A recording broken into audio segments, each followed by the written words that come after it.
ఇక 12వ శ్లోకం తస్య లోకప్రదానస్య జగన్నాథస్య భూపతే విష్ణోర్నామ సహస్రం మే శృణు పాపభయాపహం. సమస్త లోకవాసులచే వేడుకోబడేవాడు మరియు శాస్త్రాలలో అందరికీ ప్రభువుగా నిర్వచించబడినవాడు అయిన ఆ విష్ణుమూర్తి యొక్క సమస్త పాపాలను మరియు భయాలను పోగొట్టే 1000 నామాలను ఓ రాజా ఇప్పుడు నా నుండి వినుము అని భీష్ముడు చెబుతున్నాడు అనమాట.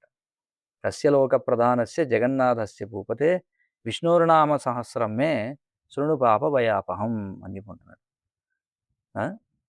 అంటే ఇక్కడ ఏమంటున్నాడు చూడండి, సమస్త లోకవాసులచే వేడుకోబడేవాడు లోక ప్రధానస్య, అలాగే జగన్నాథస్య భూపతే, భూపతే అంటే ఓ రాజా అని ఇక్కడ అర్థం.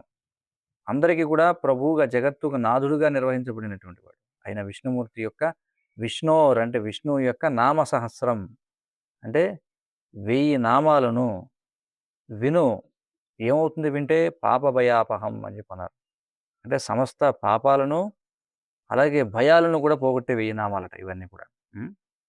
అంటే ఇక్కడ ఓ భూపతే అంటే ఓ రాజా యుధిష్ఠిర, పైన పేర్కొన్న లక్షణాలు గల, అంటే ఇప్పటివరకు ఏవైతే చెప్పబడ్డాయో పైన 11 శ్లోకాల్లో 10 శ్లోకాల్లో పైన పేర్కొన్న లక్షణాలు గల ఆ విశ్వమూర్తి తస్య అంటే అతని యొక్క 1000 నామాలను నామ సహస్రం ఇప్పుడు నా నుండి వినుము శృణు అని చెప్పుకుంటున్నాడు.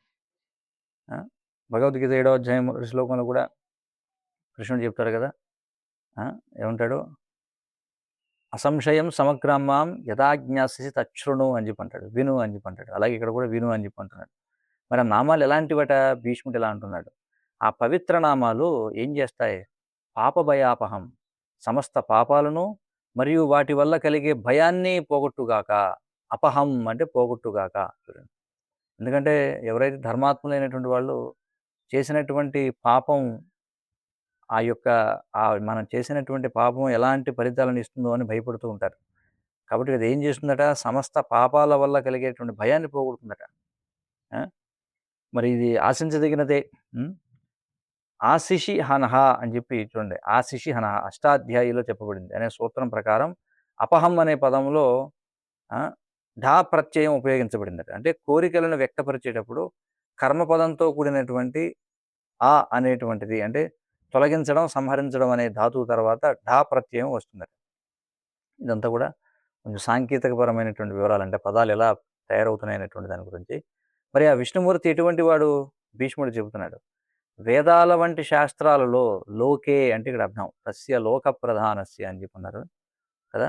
లోకే అంటే అర్థం ఏమిటంటే వేదాల వంటి శాస్త్రాలలో ప్రధానస్య అంటే ఆయనే అందరికీ ప్రభువుగా నిర్వచించబడ్డాడు. అందువల్ల ఆయనే చతుర్విధ పురుషార్థాలను అంటే ధర్మార్థ కామమోక్షాలను ప్రసాదించేవాడు. కాబట్టి దేవతలు మరియు మానవులతో కూడిన సమస్త జగత్ నివాసులచే వేడుకోబడేవాడు.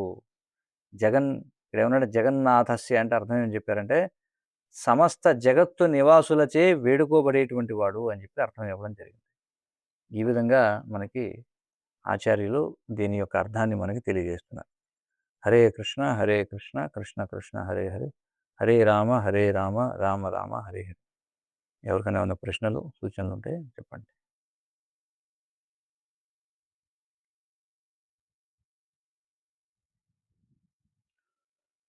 శ్రీ విష్ణు సహస్రనామ స్తోత్రం की जय. जगद्गुरु श्रील प्रभुपाद की जय.